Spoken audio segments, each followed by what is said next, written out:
Dili iuli, dili ilisan, labi na nga dili dugangan. O yun ka na. Dili.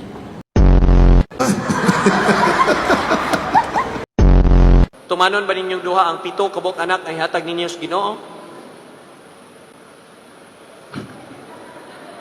7. Oh, Dili, Padre. nagkasuwat diri yun, nasuwat diri 7. Dili, Padre. Ha? Dili daw. Unsa man dili nga 7 may gibutang diri nimo.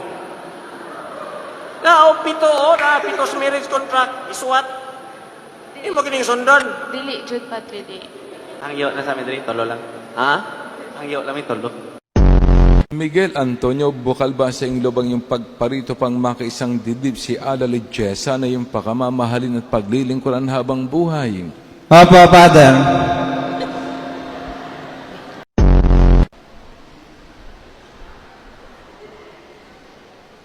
Huwag mong sakalin.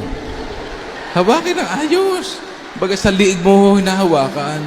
Wala pa akong sinasabi. O sige, 1, 2, 3. Hoy, hanggang 5 yun. This is the moment you've been waiting for, the stating of vows. The groom will go first and then the bride after. Go. Certainly. Here's a classic template for wedding vows. I state your name. Take you. State the bride's name. To have and to hold from this day forward. For better, for worse, for richer, for poorer, in sickness and in health. To love and to cherish until death do us part. State the bride's name. This is my solemn and serious vow. I love you. Aba, putang ina, maghiwalay na tayo ngayon na. Sila, Mama Amor. Mama mo, amo. Hi. Hi. Hi. Yan ang kauna-unahan mong chat sa akin para magpapansin. Nagkapalit ata tayo.